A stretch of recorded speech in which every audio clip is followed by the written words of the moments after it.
A paz do Senhor Jesus, sejam bem-vindos a esta segunda aula das nossas revistas da CPAD, ao qual nós estamos abordando, sobre o tempo dos gentios. E nesta lição de número 2, propriamente nós estamos falando sobre a porta da fé que se abre entre os gentios. Este é o tema, a temática desta segunda lição. O texto áureo está baseado em Atos 13, verso 2, ao qual nos diz: enquanto serviam, adoravam e jejuavam ao Senhor, o Espírito Santo lhes ordenou: separai-me agora, Barnabé e Saulo, para a missão ao qual os tenho chamado. O Espírito Santo separou Barnabé e Saulo para uma missão ao qual tinham sido chamados. O texto de referência está baseado lá em Atos 13 também, versos 44 ao 52. Você vai estar lendo aí calmamente, tranquilamente. Eu sou o teólogo Rafael Cardoso, sou especializado em teologia sistemática, especializado em docência em filosofia e teologia, bem como também especializado em história da igreja. Sou novo por aqui nas lições CPAD, mas eu gostaria de frisar aqui o compromisso que nós temos com a palavra e, sobretudo, a proposta deste canal. A proposta desse canal são lições sintetizadas de 10 a 15 minutos, onde nós postamos de forma pragmática. Eu não sou um teólogo de muita teoria, gosto de teoria, mas não viver de teoria, eu gosto de prática. Então, as lições que nós colocamos aqui, nós procuramos trazer a prática dela, a vivência, delas para nossas vidas. E o que nós podemos aprender com esta lição? Que a porta da fé se abriu entre os gentios. Como assim a porta da fé se abriu entre nós? Explicamos já anteriormente, na primeira lição, que os gentios eram povos que não eram judeus, não eram da linhagem de Israel.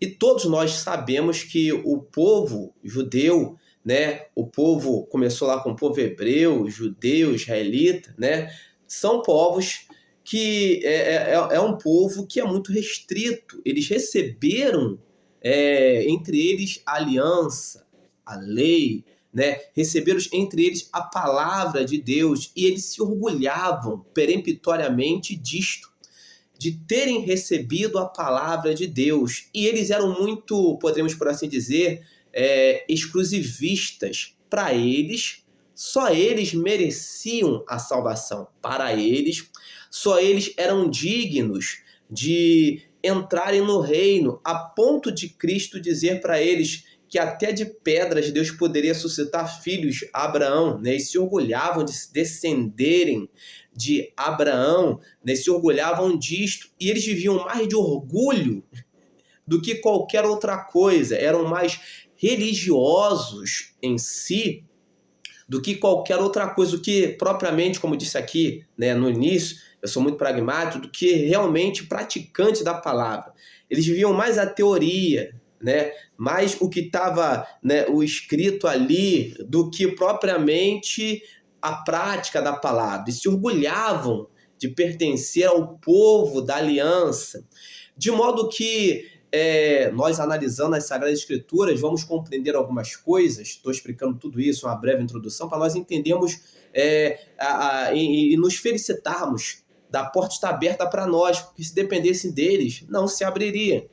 E Deus usou um homem poderoso para isso, que Deus separou, o apóstolo Paulo, para que essa porta se abrisse. E eles eram tão orgulhosos em si de fazerem parte da aliança, que, por exemplo, eles não se comunicavam com os samaritanos, havia aquela rixa, onde era o melhor lugar para adorar, porque eles se achavam superiores, eles achavam que o evangelho, o que os samaritanos tinham como evangelho, como boas novas, não era o suficiente para a salvação, porque eles se orgulhavam, só eles eram dignos de tal.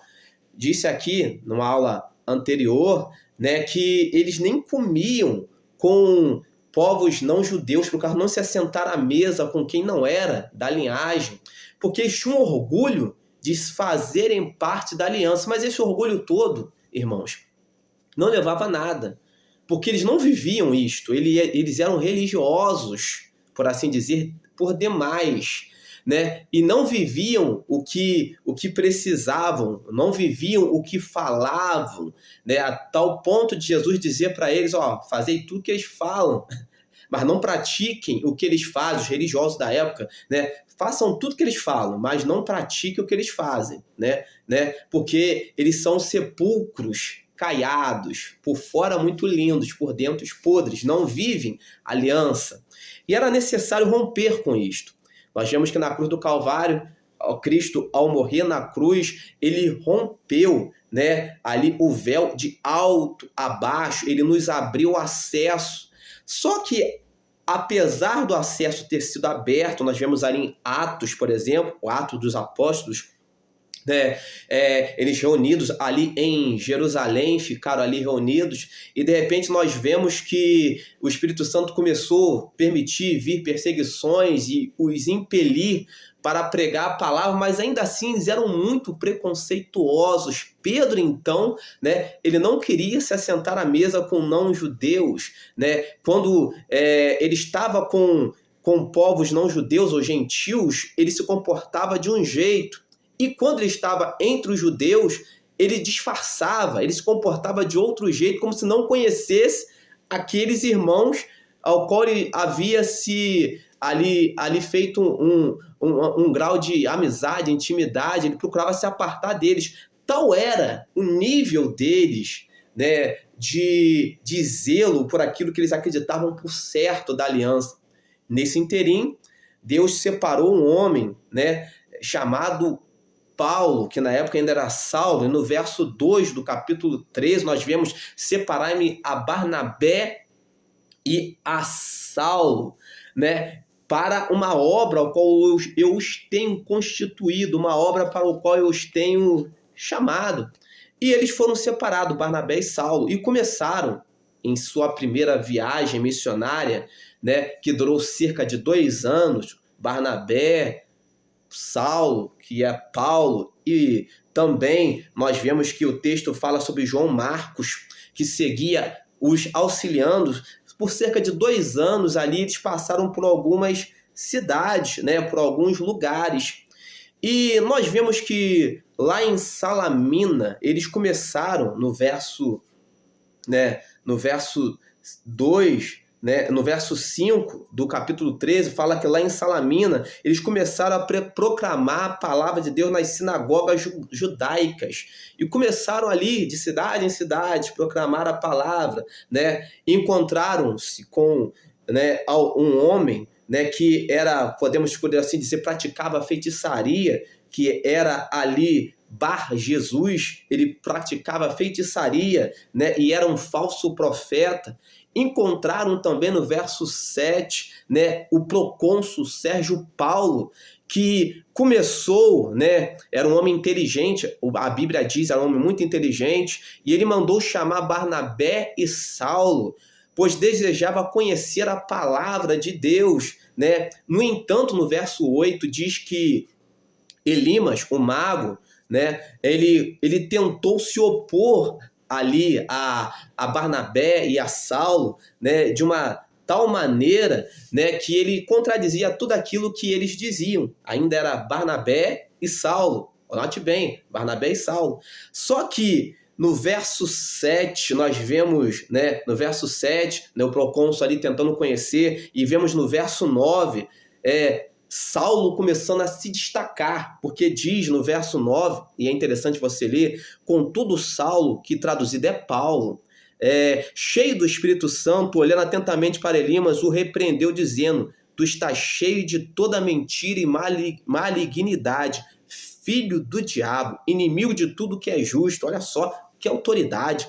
Quando cessarás de perverter os retos caminhos do Senhor, para que saibas que a mão do Senhor é contra ti, ficarás cego a partir de agora. Que autoridade!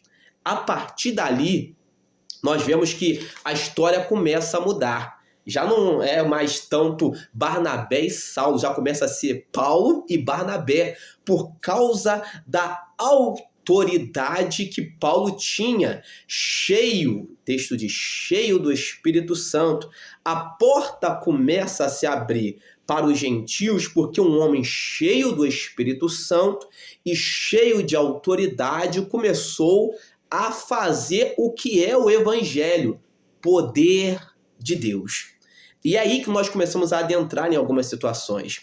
A porta só se abre para aquele que não conhece a Cristo Jesus a partir do momento em que homens e mulheres cheios de autoridade e cheios do Espírito Santo começam a proclamar este poder, começam a divulgar na prática, porque o Evangelho não é teoria, o Evangelho é prática, este poder. Vivemos tempos hoje, irmãos, em que em muitos lugares tem muita cantoria, tem muito emocionalismo, tem muito movimento até, mas não tem o que é o Evangelho, o poder de Deus. Olha só o que o poder faz. O poder nos dá autoridade para nós fazermos coisas que humanamente são impossíveis de serem feitas, né? O poder nos dá autoridade para que a porta se abra, para que vamos usar o termo, para que o pecador lá fora realmente reconheça que quem está agindo em nosso meio é o próprio Deus e tenha temor e tremor. Por que hoje as pessoas lá fora já não têm mais tanto respeito pelo evangelho ou pelo evangélico? Porque antigamente, vamos usar um termo sem saudosismo, antigamente os crentes não tinham muito, podemos dizer, muita letra, muita teoria, mas eles acreditavam naquilo que eles liam e eles tinham poder, de modo que quem estava lá fora queria adentrar. Ou quando adentrava, entrava com temor, porque sabia que ali tinha homens e mulheres de Deus, né, que não dava para brincar. E Elimas tentou brincar, vamos dizer assim, com o apóstolo Paulo, e ele se queimou, ele ficou cego, porque o apóstolo Paulo, cheio da autoridade, falou que não, né? Eu tenho em minha vida o Espírito Santo, aqui não.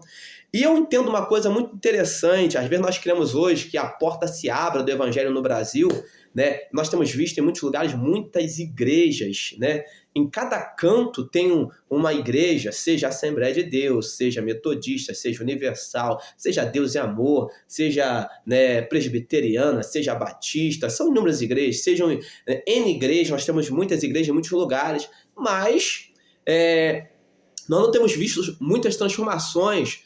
O estado do Rio de Janeiro, onde eu resido, por exemplo, é um estado altamente violento e tem uma igreja em muitos cantos, em cada canto. Poderia ser pior? Poderia. Mas nós temos visto um evangelho que não tem transformado tantas vidas assim. Vamos citar exemplos práticos. Nós estamos vendo tempos assim, cancelaram cultos por causa de Copa do Mundo, por exemplo. Olha só como as coisas estão mudadas, né?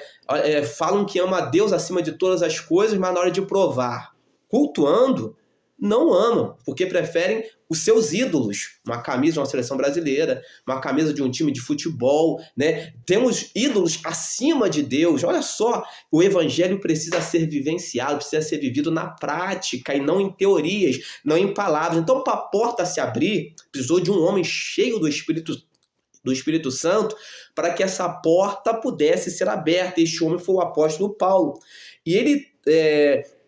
E quando ele fez isso, o procônsul, na hora, ele creu.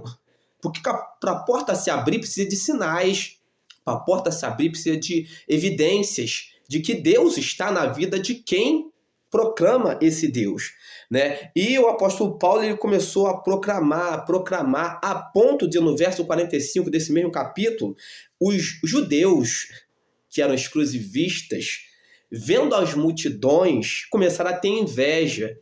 E nós vemos que, às vezes, nós vemos muito isso hoje também em nosso meio, sou pragmático, trazendo para o nosso período, nosso tempo. Nós vemos isso em nosso meio. Tem gente que não faz nada e quando vê Deus usando alguém, critica quem está fazendo, né? Tem gente que não opera milagres, não opera sinais, não opera prodígio, as vidas não se convertem. E quando Deus levanta alguém para fazer, quer apontar, quer dizer, né, para ser contra, para dizer a minha igreja é melhor, não, aquele não, aquela não, Deus não pode estar usando aquele, não pode estar usando aquela, mas os milagres estão acontecendo, as coisas estão afluindo. Os judeus também na época, cheios de inveja, também olharam para Paulo e Barnabé e começaram a tratá-los com inveja, né, porque as multidões vinham, quando nós pregamos o evangelho, nós somos cercados por pessoas. E quando eu digo cercado, as pessoas querem ouvir da nossa boca, né? As pessoas querem estar perto, as pessoas querem pedir oração.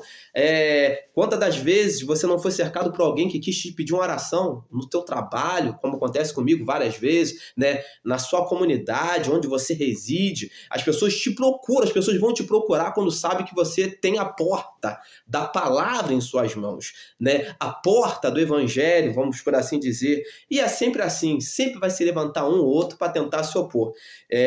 Um antigo pastor meu, que já dorme no Senhor, ele dizia que uma certa feita ele levantou 2 novos convertidos para pregar o evangelho, né, nos bairros, e esses 2 novos convertidos com a caixa de som, com o microfone, começaram a pregar o evangelho.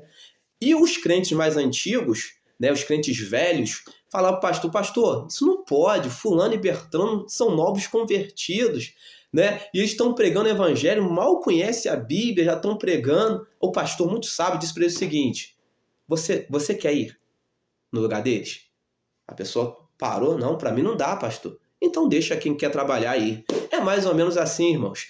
A porta da palavra está aberta. A porta se abriu para nós, gentios, né? E a porta é para quem está disponível, para quem quer ir, né? Não é para quem diz que vai, é para quem vai. Não é para quem apenas fala, é para quem faz. E a porta está aberta. E como eu disse que é uma lição pragmática, eu te convido a não viver de teorias, a não dizer que vai, a não dizer que é provar com as atitudes que você é uma bênção, levando a palavra do Senhor. Gostou do nosso conteúdo? Né? Sou novo por aqui, então eu peço encarecidamente que você deixe o seu like, deixe nos comentários o que você achou, nos ajude, divulgue esse vídeo para mais alguém e nos ajude a espalharmos palavra viva, palavra que liberta. Deus quer fazer através da sua vida, não através de teoria. Nós somos práticos, é através da prática. Deus ainda cura, batiza com o Espírito Santo e liberta. Eu sou o teólogo Rafael Cardoso, sou membro da Assembleia de Deus, Ministério Monte Sinai, ovelha do pastor Agnero, da missionária Fátima. Estamos ali como dirigente da congregação, né, imbuídos de levar a palavra. Eu sou o teólogo Rafael Cardoso, ali estou como presbítero, também ao lado da minha esposa, a diaconisa Gisele. E eu te convido a estar conosco, provar na prática o poder de Deus conosco ali, na Assembleia de Deus, Ministério Monte Sinai, localizado na rua Aratimbó, quadra 15, lote 22, em Santa Lúcia, em Bahia, Duque de Caxias. Nossos cultos aos domingos, às 19 horas, onde você vai estar ouvindo a poderosa palavra de Deus. E eu quero te dizer uma coisa, vai entrar enfermo, vai sair curado. Vai entrar, talvez, prisão de libertação e vai sair liberto. Vai entrar triste, vai ser alegre, porque lá o fogo e a glória são sinais da aprovação do nosso Deus. Porque na prática, nós abrimos a porta da fé. Deus abençoe a sua vida em Cristo Jesus.